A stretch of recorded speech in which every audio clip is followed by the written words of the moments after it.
আজ মেগাস্টার শাকিব খানের জন্মদিন, আর জন্মদিন উপলক্ষে প্রকাশ করা হয়েছে আসন্ন ঈদ উল ফিতরের সবচেয়ে আলোচিত সিনেমা বরবাদের আইটেম গান চাঁদ মামা। গানটিতে কণ্ঠ দিয়েছেন জনপ্রিয় গায়ক প্রীতম হাসান ও দোলা।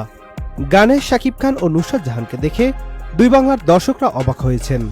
বিশেষ করে শাকিবের লুক, কস্টিউম, সেট ডিজাইন এবং নুসরাতের আবেদনময়ী উপস্থিতি অনেকের চোখ কপালে তুলেছে।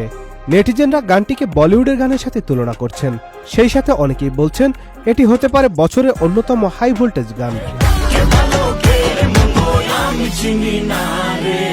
এছাড়াও কেউ কেউ মন্তব্য করছেন যে শাকিবের সাথে মিমির লাগে উড়ে দেওয়া গানটিকে ছাড়িয়ে যেতে পারে চাঁদ মামা। রিয়েল এনার্জি প্রোডাকশনের ব্যানারে নির্মিত বরবাদ ঈদের শতাধিক সিনেমা হলে মুক্তি পেতে যাচ্ছে। সিনেমা হল মালিকদের প্রত্যাশা, বরবাদ দিয়ে তারা 9 মাসের ব্যবসায়িক খরা কাটিয়ে উঠবেন।